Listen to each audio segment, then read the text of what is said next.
أهلا بكم مشاهدينا متابعي برنامج جزائريون إلى هذا العدد الجديد اللي يجمعنا بكم على قناة النهار. برنامج جزائريون يدخل بيوتكم وينقل صوتكم ويتقاسم معاكم أفراحكم وانشغالاتكم. هذا البرنامج اللي يتبعوه كبير وصغير واللي لحقت نسبة المشاهدة ديالو لأكثر من مليون مشاهد. في هذا العدد خلينا لكم مواضيع مختلفة ومن عمق مجتمعنا. في موضوعنا الأول راح نتكلموا على موضة الشباب اللي لحقت بعضهم للتخنث والمحرمات. ما نطولش عليكم، راح نشوفوا أول موضوع.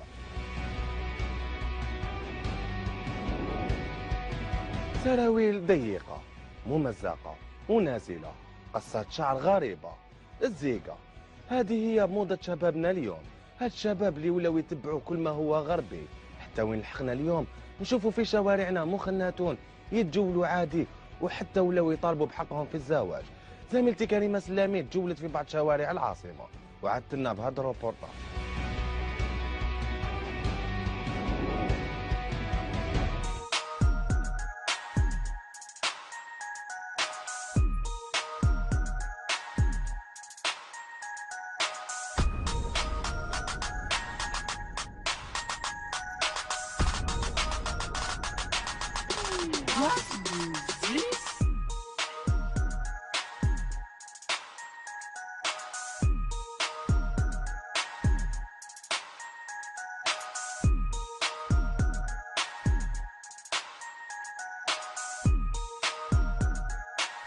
الرسول صلى الله عليه وسلم يقول لنا احلقوه كله او اتركوه كله. انا شايفينك داير الزيقه، علاه درتها؟ شفت الناس ديرها عجبتني درتها. ودوك اللي نتلاقى به داير كيراتين لسانو نقطعه له.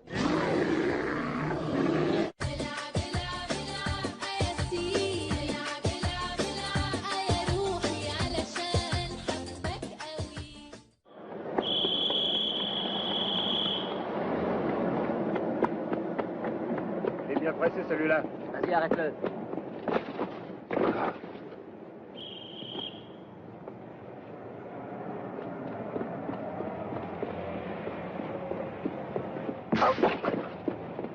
رجولة زمان، هندامهم الذي لطالما رمز لشخصيتهم، صرامتهم في اتخاذ القرارات. تلك هي عادات وتقاليد أجدادنا التي عهدناها في وقت مضى، والتي بتنا نحن إليها في أيامنا هذه عند بعض شبابنا الذين فضلوا اتباع الموضة التي طمست عاداتنا وعقيدتنا. سراويل ضيقة ممزقة نازلة، قصات شعر عجيبة، شعر طويل، ارتداء الأقراط والاكسسوارات.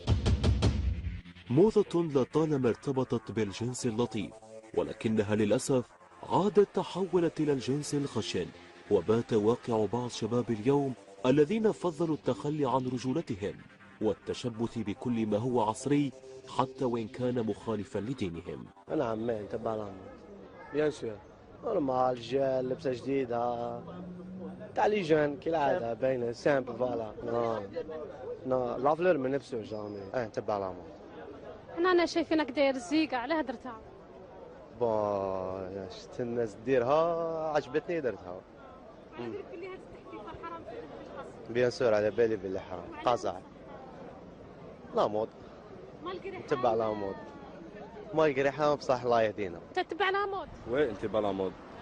واش تلبس؟ بس حوايج نورمال. انا كيما راني لابس دوكا نلبس سروال جين نطلعو قسطو انا هكذايا كي فاهمه. نلبس سروال جين نهبطو ما طيحيش في القسطو، كل واحد قسطو في اللبسه. وعلاه نطلعوها هكذا ماشي كاسيونا مود ولا السروال دوك انا كي راني نلبسوها هكذايا ولا نلبسوها هابط كيف هاكي تسمعين. فريق جزائريون كعادته استطلع ظاهرة ونزل إلى الشارع لينقل لكم واقعنا المعاش وكشف المستور الذي جعلنا اليوم نعيش في دوامة لا أخلاق.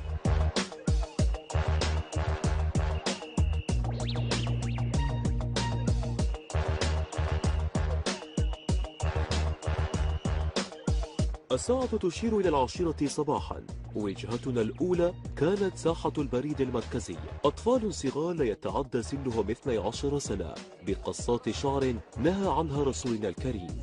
الزيكا، القزع، قصات أضحت للأسف تحليقة الكبير وحتى الصغير. وهذا كله بحكم لعنة الموظة التي رمت بنا إلى زاوية الجحيم والمعاصي. انا داير الزيق على خاطر لامود كل خطره تخرج تحفيفه باللي هذه حرام، هذه التحفيفه حرام في القران. على بالي وعلاه؟ ما تقدر. لا غالب والله. وداركم ما يعيطوش عليه؟ يعيطوا عليا غالبا هي كي تروح بالحفافه تلقاش واش دير. وداركم خلاوك تدخل هكا للدار فيها التحفيفه؟ يعيطوا عليا دائما يعيطوا لي. يعيطوا عليا ويزقوا عليا وما يحبوش. خويا قلنا على حففت التحفيفه هذه.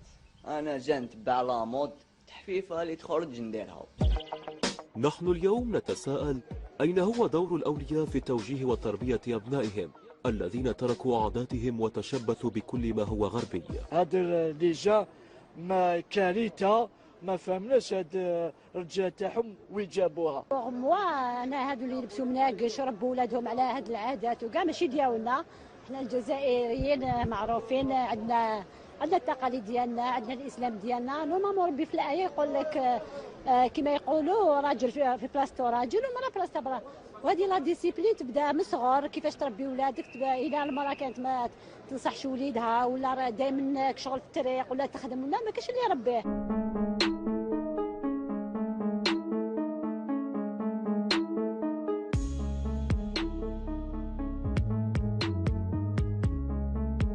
قصات ورسومات أصبح يتفنن فيها بعض الشباب الذين لا يعيرون أي اهتمام لنظرة الغير لهم.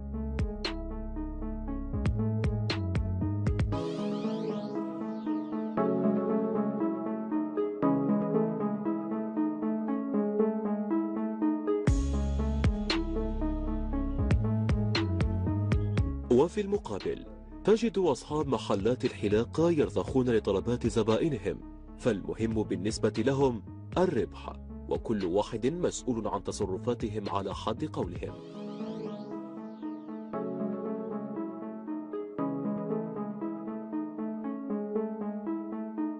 حنا اللي جانا كاع نديرو الزيقات، يعني انا بريفيري نديرها دوكا مادامني صغير ما نديرهاش كي نكون 40 سنه، وانا نشوف عيبات كبار يديرها. جات من الاوروب يتبعوا لي جوال، يتبعوا لي زاكتور، وكاين كل واحد واش يدير. كاين يدير خريطه في راسو، كاين اللي ما يدورش بها هاد العفايس.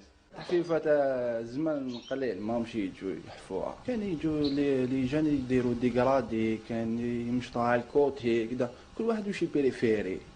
وكان يجي يدير زيقه. علاه نتوما تحفوهم؟ يجيك لي يقول لك دير لي هذا، لازم دير له قسطوه، سينو ما تخدمش هكا. المتجول في شوارع ديدوش مراد وأودان بالعاصمة يجد صعوبة كبيرة في التميز بين الرجال والنساء في الشكل والمواصفات وطريقة الحديث وحتى كيفية المشي، لأن كلاهما انسلخ عن وظائفهما وتقمص أدوارا أخرى.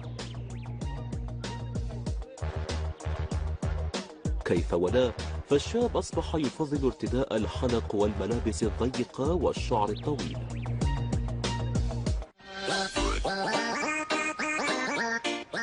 ضعف بنية المجتمع، انفصال الشخصية، الابتعاد عن تعاليم ديننا، غياب دور الأولياء، اتباع الموضة الغربية، كلها عوامل ساعدت على طمس هويتنا.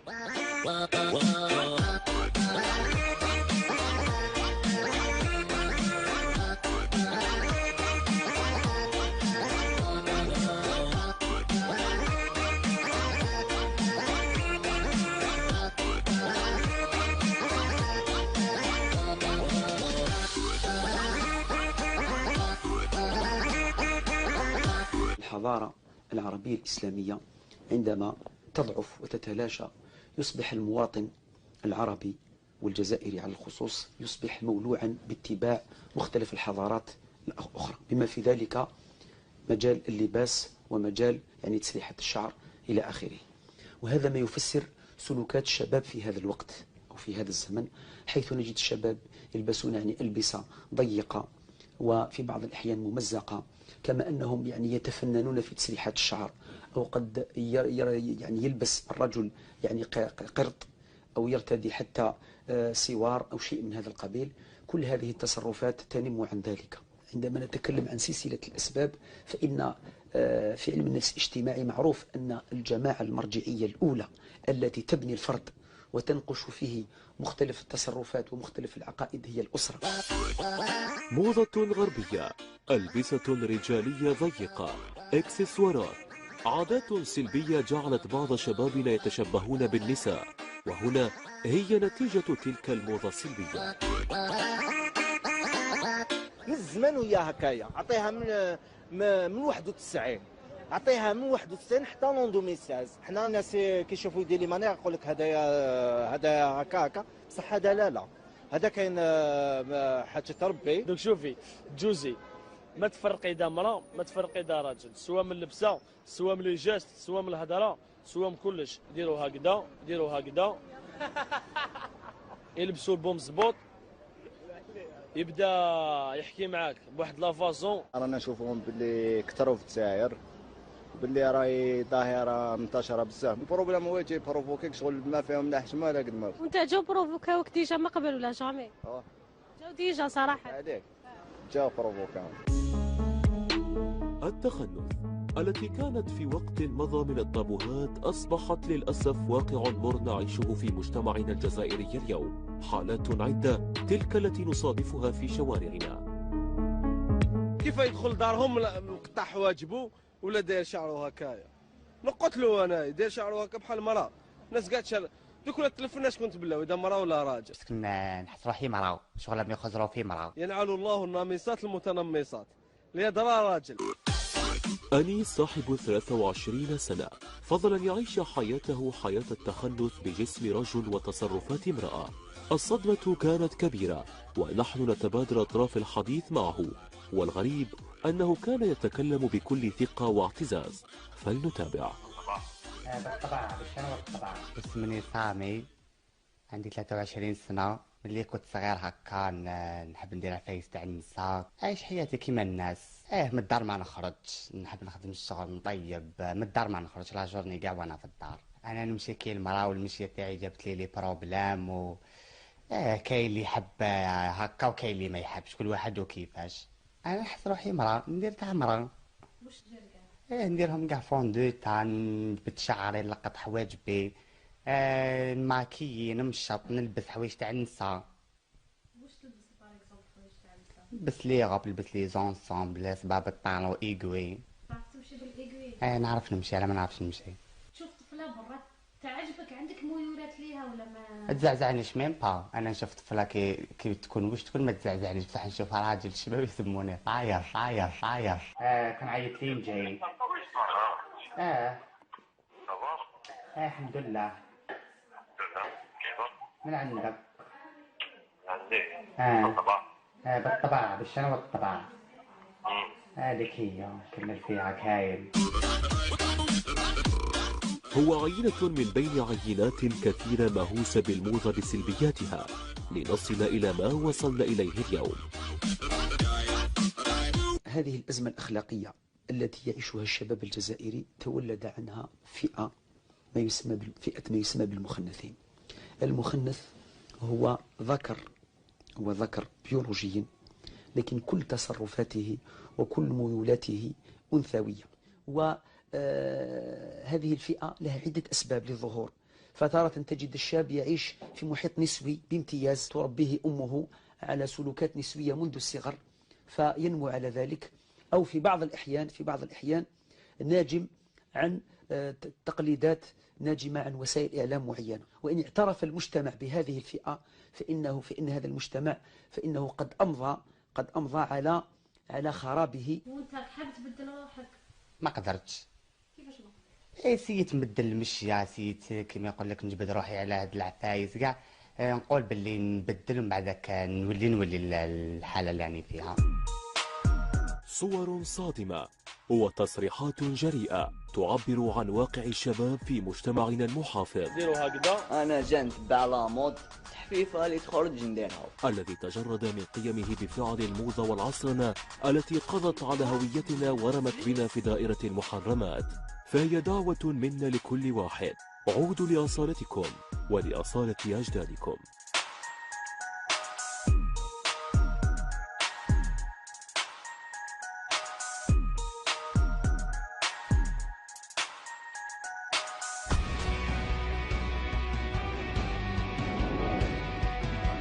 ايوي والله غير شيء مؤسف اللي لحقنا عليه اليوم. انا نقول هاد الشباب ولوا العادات اجدادنا اللي رباونا على الدين وعلى الحرمه وعلى الرجله. مشاهدينا انا نقول لكم ما تزابيوش، مازال كاين مواضيع راح تهمكم بعد هذا الفاصل.